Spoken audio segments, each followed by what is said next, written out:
Hello again, everyone. As most of you probably already know by now, CSX began a Heritage Unit program in May of this year, and they've since rolled out 7 different locomotives. The newest of said engines would be released on December 1st, 2023, and sent to Augusta, Georgia, and back to Waycross the very next day. Numbered 1871 to honor the year of the railroad's establishment, the new locomotive wears the first ever coat of purple paint on any GE Evolution Series locomotive in the world to recognize the Atlantic Coastline Railroad, or ACL for short. Just 2 days after it was released, it'd be sent south to Tampa, which would send us south too. We're on CSX's ex-ACL Palmetto sub, set up pre-dawn just south of the Alafia River in Gibsonton, one of many small towns that follow the subdivision and US 41 south to Bradenton. We're here for L700, the Tampa to Bradenton turn job, which handles Tropicana juice reefers and freight for the Seminole Gulf in Sarasota, running every day southbound around sunrise.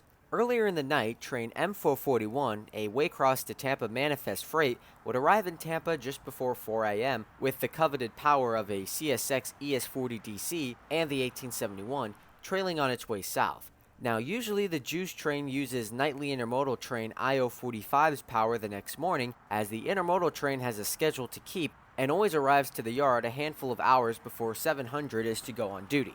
However, CSX has switched the Saturday run of IO45, previously I-145, to IO43, which departs Jacksonville 3 hours later than normal, set to 2100.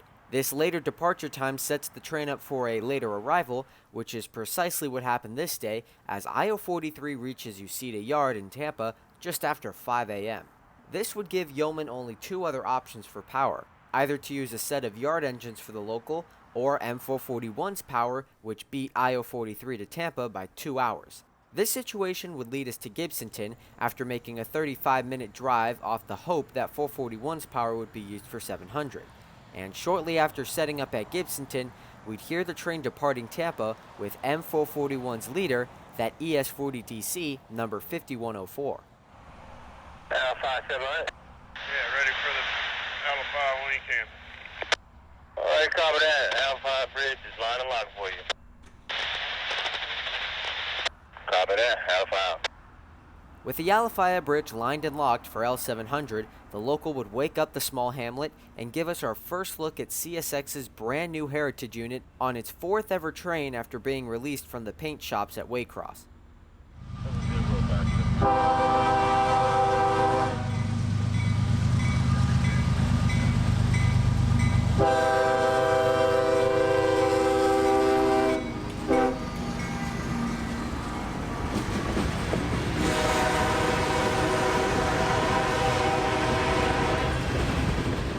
Although this turn job has been nicknamed the Juice Train by locals, today's L700 would be all rock, as his cut of Tropicana reefers was still sitting in Uceda Yard due to IO43's uncommonly late arrival. Nevertheless, we'd begin our pre-dawn chase here in Gibsonton, following the train south on US 41.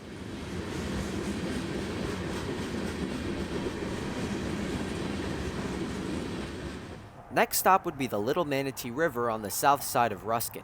The turnkey swing bridge is controlled by the Alafia bridge tender back up north in Gibsonton, so to get across, trains here have to call the bridge tender to line and lock the span, and then get permission across it once it's ready. Although the last signal on the line is at East Tampa, all 3 drawbridges on the Palmetto sub have interlocked absolute signals, and today there'd be 2 reds when L700 would arrive.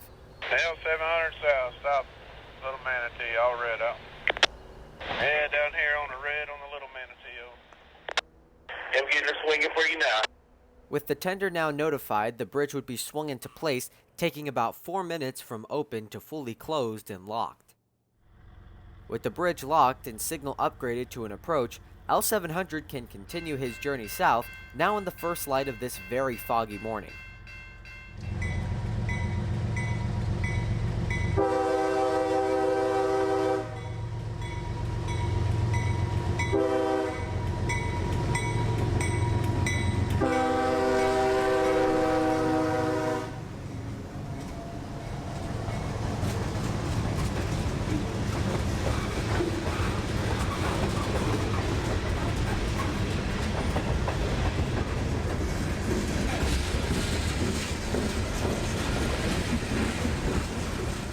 South of the Little Manatee, 7 miles, is Port Manatee and a wide curve right after the yard that swings the main line south towards Palmetto. We'd beat the train here by a few minutes, and with no other crossings in the vicinity, it'd actually be the crossing gates and bells that would good news us.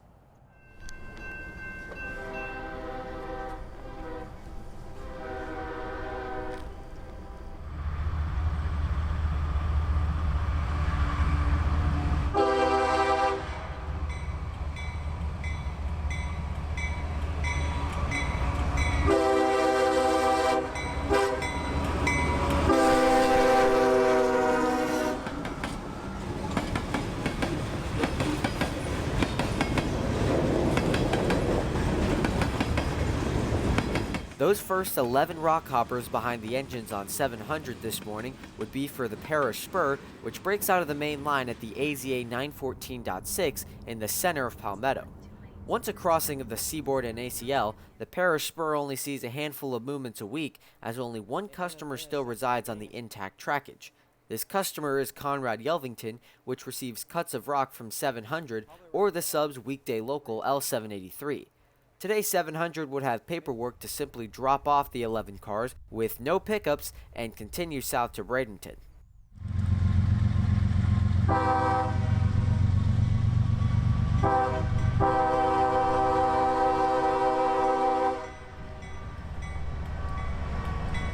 Line clear, ground point on the crossing. 5401, he's on back here about 8 of them walking speed.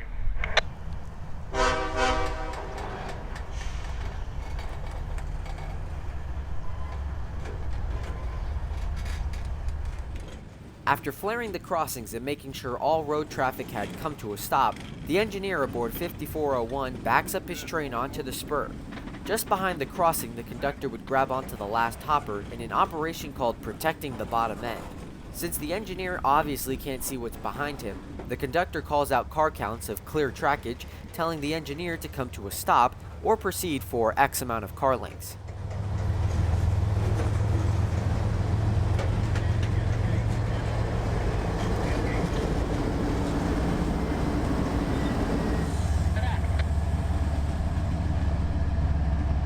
The little red flames the conductor threw on the road are called flares, commonly seen when a train is switching a spur with crossings that aren't equipped with gates or bells. The rule states that any crossing without crossing gates must be flared when the lead locomotive does not lead the move, like the example we just saw of the rock hoppers leading the reverse move. 23 minutes later, the train would emerge from the spur, engines light after making their drop-off. No need for any flares now, as the lead engine, number 5401, is leading the move across 5th Avenue.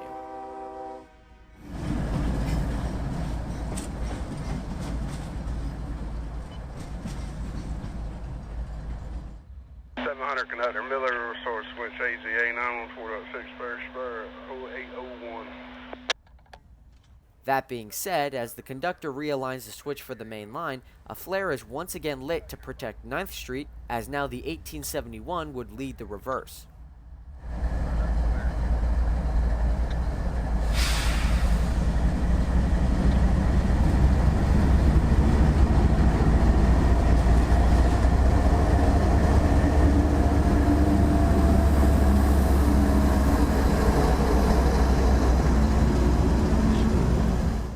This would complete the Palmetto duties for today, so after backing onto the rest of their train, 700 would call the Alafaya bridge tender to now get the big Manatee River Bridge down for them to cross. 700, over. Yes, sir, the big Manatee is lining up for your forward move. Line and lock. Just south of the bridge is the Bradenton ACL depot, built in 1925 before the town dropped the W from its name. The 9,000 square foot Spanish colonial building took $80,000 to build by the ACL 98 years ago and has certainly paid for itself in its almost century of service.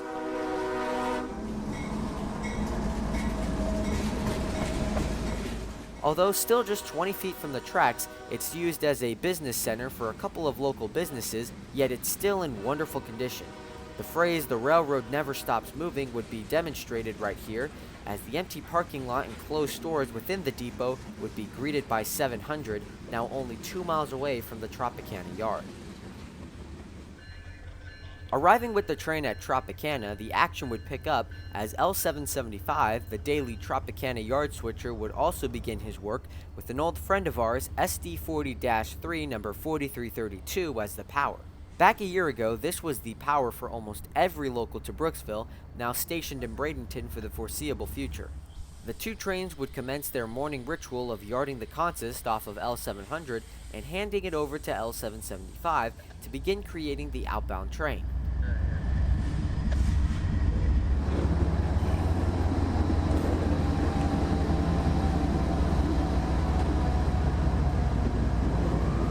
Line clear, ground point, release 3. Start at back 20, I'll catch up on the 4. Alright, that's full. Hang on. Here, drop these.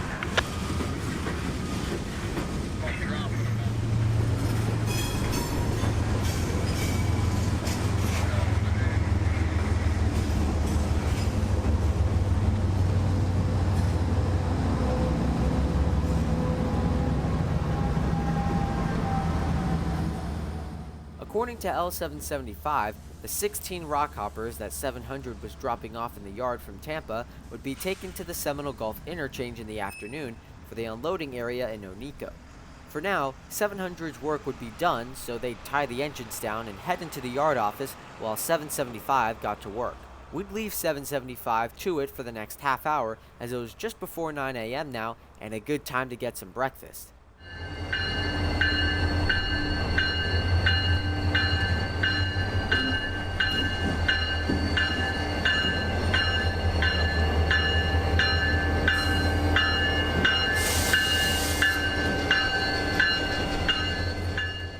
For the next 2 hours, L775 would be shuffling cars around the yard, creating cuts of cars that would be coupled together to make up the outbound consist. Flying over the yard here with the drone, it gives us a vague idea of just how large this facility actually is. There's not only plenty of bays to unload the reefers with forklifts, but also bays for boxcars full of paper and plastics to be unloaded as well. Here at the Bradenton facility, Tropicana not only makes the juice, but their own plastic bottles, labels, and cardboard for packaging. So even though some days there's not many reefers for the plant, most boxcars you see on L700 are delivered and unloaded here and used for the production of this household brand. Today, 775 would be grabbing some of these boxcars for the outbound train, including 13 loaded reefers of ice-cold orange juice for points north. Part of the switching process that makes this operation feel so long is that once the outbound train has been assembled, a group of Tropicana carmen walk the train, checking every axle, door, lock, and mobile refrigerator on each reefer. It's about a 30-minute process today, during which the crew of L700 returns out from the yard office, with the conductor beginning to line switches and engineer climbing onto the motive power, specifically the 1871, our lead engine for the northbound local today.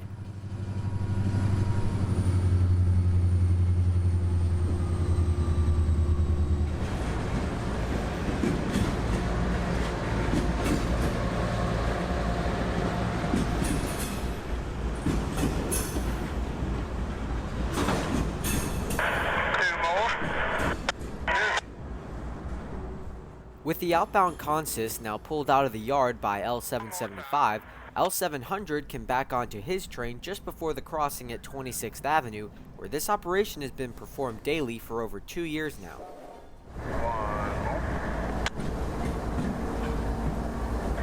Halfer. 15. 10. 5. 3. On the pin. Good. Clear stretch. Got him 3 steps. At this point, 700 still had a cut of cars to add to the end of his train on the siding track that breaks out of the main line on the way out of the Tropicana plant to the north, so we'd follow them up there as the engineer would call up the dispatcher for an EC1 back to Tampa. CSX dispatcher. 700, JF. Over. Alright, yeah, rip the times off and release it, and I'll give you another one there, Mike. Alright, Miller reverse AZA 914.60738, normal for the main line, 0801, SPAF filled out initial by both. Over. What we got going back, Mike? I got a 1871, and we're at the 917, over. Alright.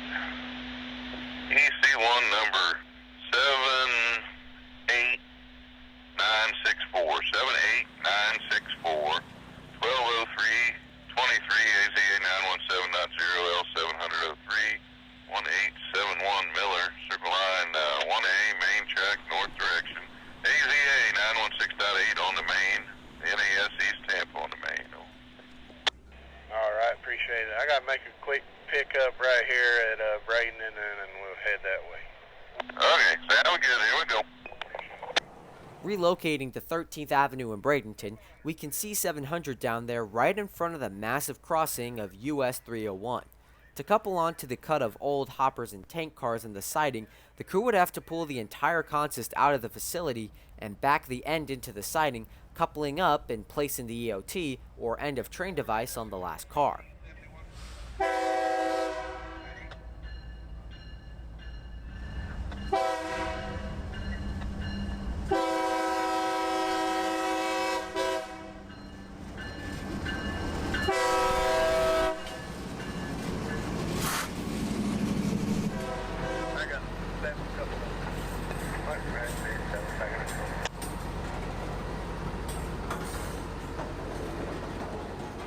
This operation would strand the head end right in front of us and give us a few minutes up close and personal with CSX's newest heritage unit.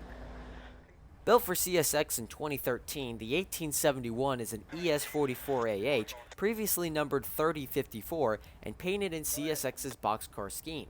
The unit stayed like that for a decade until in November 2023, work began on the engine to turn it into a modern-day ACL locomotive, honoring the railroad that makes so much of the system down here in the South.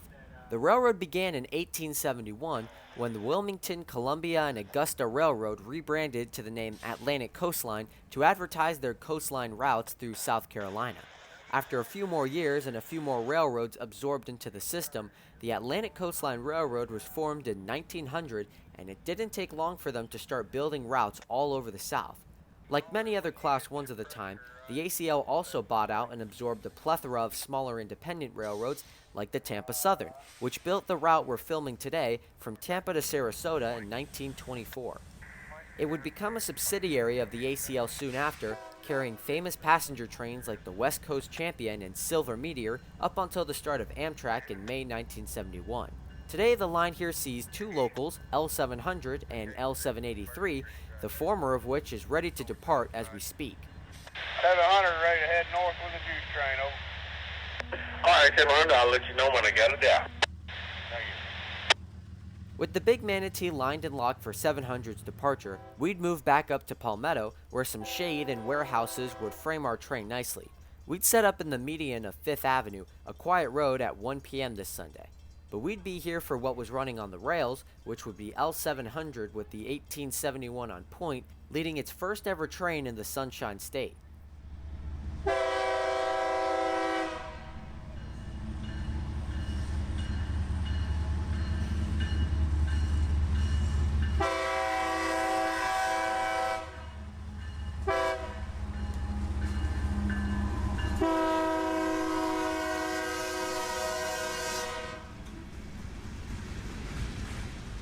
On this north to south line, the afternoon winter sun today wouldn't be very favorable, but we'd make the most of it, catching the train notching up as it approached Port Manatee.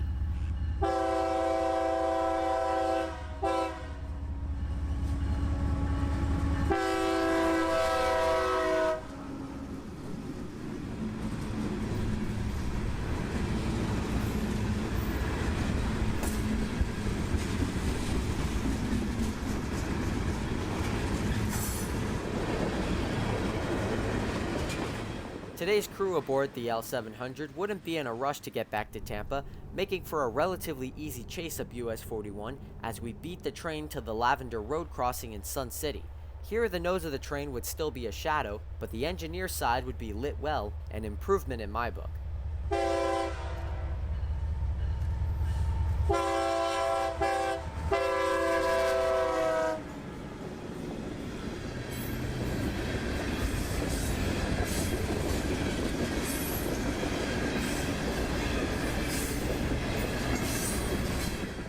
Between Ruskin and Apollo Beach, the tracks continue straight north by east as US 41 bends left towards the coast before reuniting just south of the Big Bend power plant. We'd set up here at the dead end of Powell Road, where looking north down the tracks is the south end of the Big Bend siding and location of the switch that branches the spur towards the power plant, serving Port Red Wing and Mosaic as well.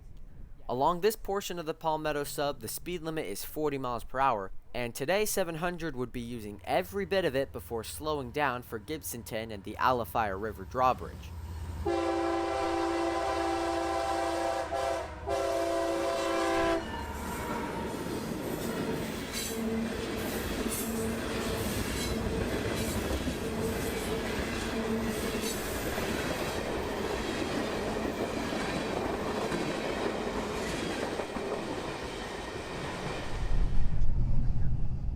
Advance approach north end Sutton.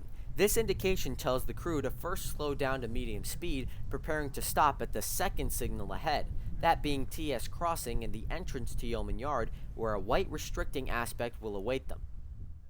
Since we're now only 2 miles away from Yeoman Yard on the Tampa terminal sub, this would be our last shot of the 1871 before it entered Yeoman and departed later in the evening. 100 north, 1871, advance approach north side.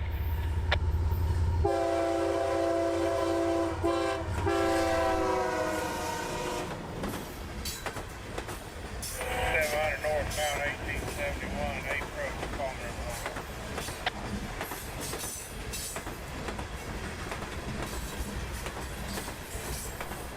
Standing here at the entrance to Rockport Yard, we'd watch as 700's final cars passed, soon to be switched into nightly train M442's extensive consist. I thank all of you viewers for watching, and I hope you all enjoyed this complete chase of the 1871 on old ACL trackage. But until we meet again somewhere trackside, this is Christian from Multicolor Films. End of transmission.